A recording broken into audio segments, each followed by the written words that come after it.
Social Security disability benefits for veterans. In this video, I'm going to cover the differences between the two, the challenges that veterans have with the Social Security disability system, and 3 areas of opportunity. So regardless if you haven't applied for your Social Security benefits, or you're applied and approved, or applied unfortunately and denied, there's information in here that will help you out, I hope. And I'm putting this video together because it's just one way that I'm attempting to thank the men and women out there that have served and sacrificed so that we can live in this wonderful country that we do. So the information I'm sharing with you is from my experience of advocating for individuals since 2006. There's 192,000 people here at the Disability Digest. We've dealt with lots of veterans, and I will actually include some of the success stories in the description of this video that you can listen to their experiences and having a membership here at the Disability Digest, which you can learn more about at the end.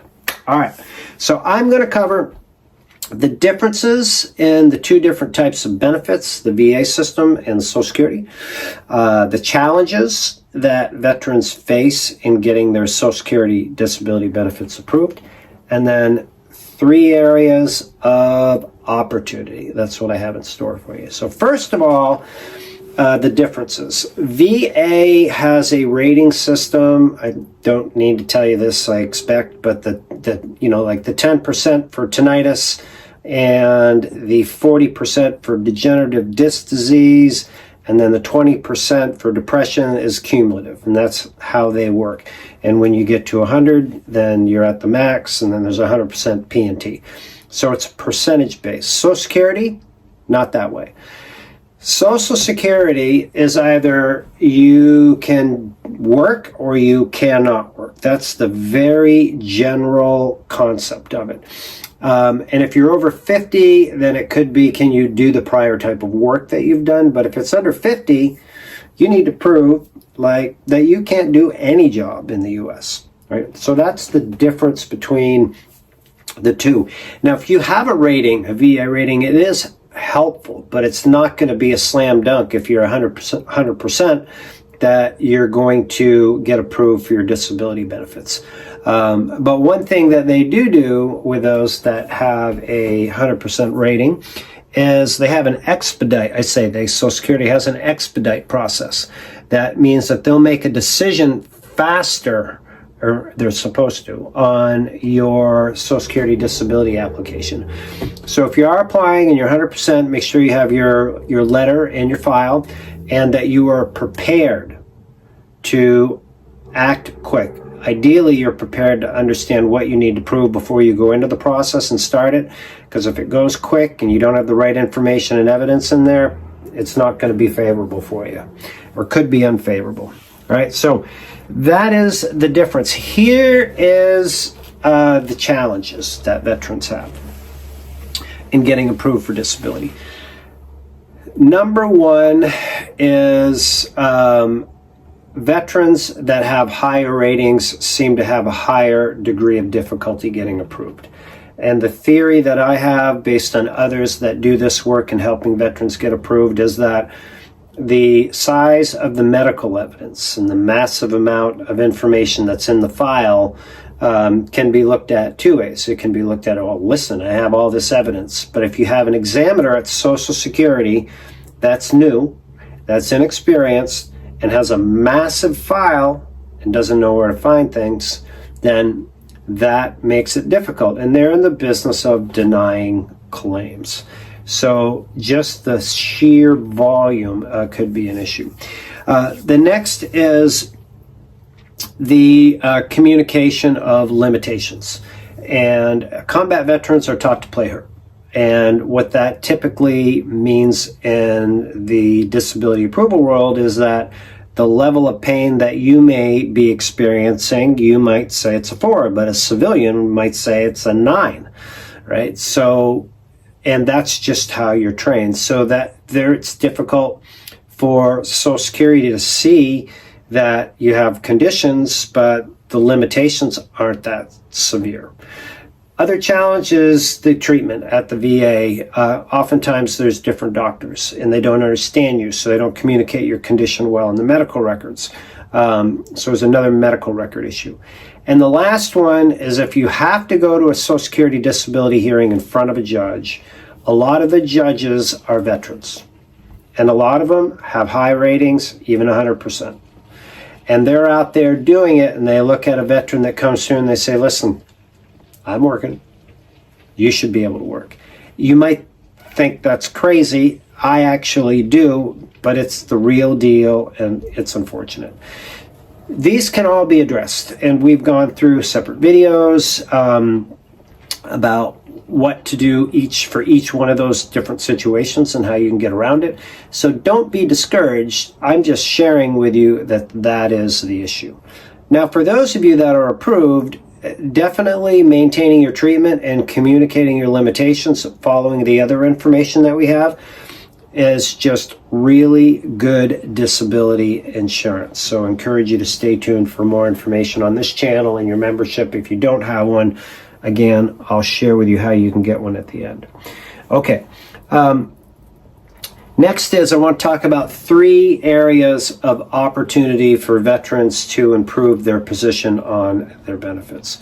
The first is those of you that are approved for disability benefits, you have access to Medicare. And I'll start with those of you that may have TRICARE for Life, which is fantastic. And you definitely don't want to do anything that's going to mess up TRICARE for Life. But you can improve your position with TRICARE for Life by making the right decision to complement your TRICARE with a Medicare plan that is called just a Medicare Advantage plan. And Humana has these, United Healthcare has these, and they're really just targeted towards veterans that have, ideal for those that have TRICARE. And how they help you is they help you financially. Is they can eliminate your Part B premium, which could save you $174 a month or reduce it. They could provide you with a flex card that could be used to purchase out-of-pocket expense. It could help you even with rent or mortgage or buying food. They're very flexible. So, I mean, just your Part B premium could be like $2,000 a year that you could save. So make sure that you are aware of these. Check them out. I'll put links around the video so you can learn more from the companies that offer these. Now, if you're not a TRICARE for Life recipient, you're just using the VA, slightly different. Definitely you can keep using the VA, but having a civilian option is always a good to have. And I say that because to keep your disability benefits requires that you have top-notch treatment for all your conditions.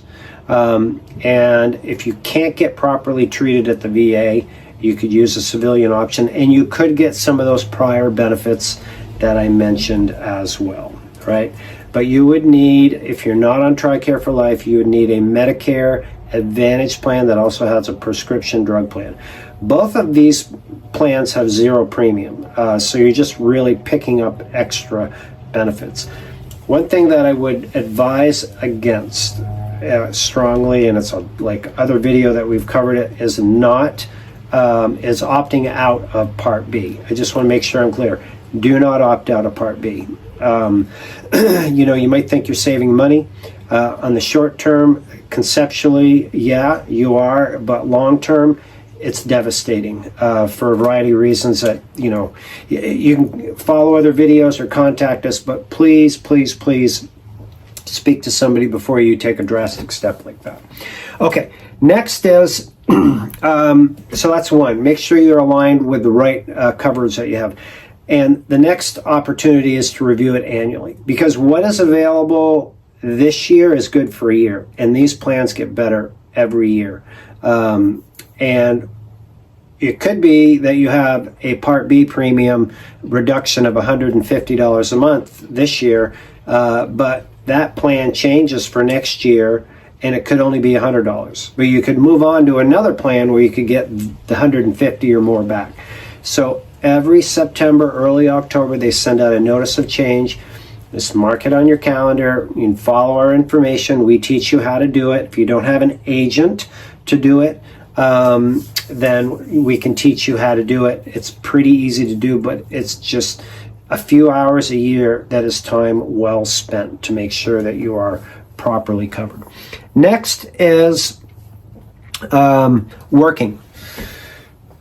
Veterans are commonly have a question. They're like, I've got my VA income, I've got my Social Security income, and I'd like to do something. I'd like to work.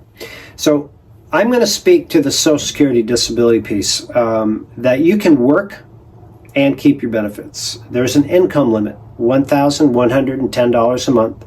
We'll put the regulation around the video.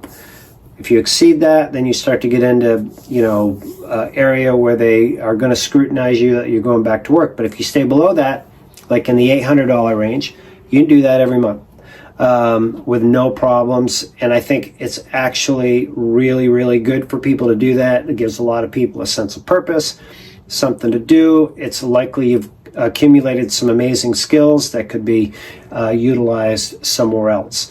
So with like the economy the way it is and the lack of work ethic for a lot of people, taking what you've learned in the service and applying it, I'm a big proponent of it, and we teach people how to do it here at the Disability Digest. So quick recap. 3 areas that I covered. I covered the differences, the challenges, 3 areas of opportunity that you have. I'm going to put links around this video to like the different plans that you can consider, how much money you can make and keep your benefits.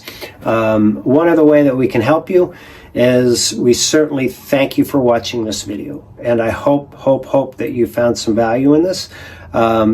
And watching other videos, certainly welcome you to do that. The best way we can help you is if you join us or update us as a member. And there's no charge for your membership here at the Disability Digest. We're a for-profit, and we earn our money through ads and sponsors and services that we provide. So we can provide you with a no-cost membership. Here's how it helps you. When you fill out your profile here at the Disability Digest, there'll be a link around here, and click the green button. That profile helps us understand where you're at. Maybe you're trying to get approved or thinking about going through the process, or you're already approved. And then we can get you the right information that's going to help you out, because there's just different, unique set of circumstances depending on where you're at in the process, where you live in the US, what conditions you have. I mean, there's so many variables. It's not a one-size-fits-all. So that's our effort to help you. So if you think that that would be of interest to you, we would love to have the opportunity to serve you as a member here at the Disability Digest. So once again, thank you for your service. I hope you found this helpful. I encourage you to stay tuned for more and make it a great day. Thanks.